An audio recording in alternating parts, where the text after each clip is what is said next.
Hi and welcome to episode number 382 with whatsforchow.com.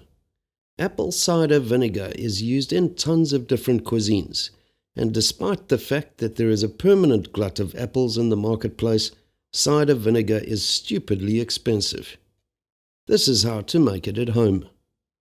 You can go directly to the printable recipe by clicking the on-screen link at the end of this video. Cut your apples into blocks, including the cores, and place this in a large non-reactive bowl. In another bowl, combine the sugar and the mineral water. Don't use tap water, as the chlorine in the water will inhibit the fermentation process. Stir the mixture until all of the sugar has dissolved. Pour the sugar solution over the apple and add a little more mineral water to top up if necessary. Cover the bowl with cling wrap and prick a few tiny holes in the plastic to allow the CO2 to escape. Place this out of the way on your counter at room temperature.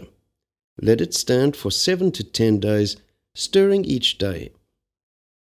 Every day you'll notice a froth on the top of the bowl. This is the fermentation in progress. After 7 to 10 days, the mixture will have the aroma of an apple cider. Strain the fermented mixture to remove all of the solids.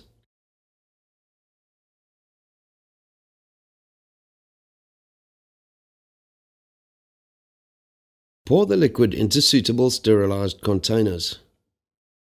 Cover the containers with multiple layers of cloth secured with elastic bands.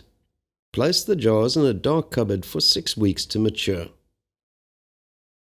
And there you have it, homemade apple cider vinegar.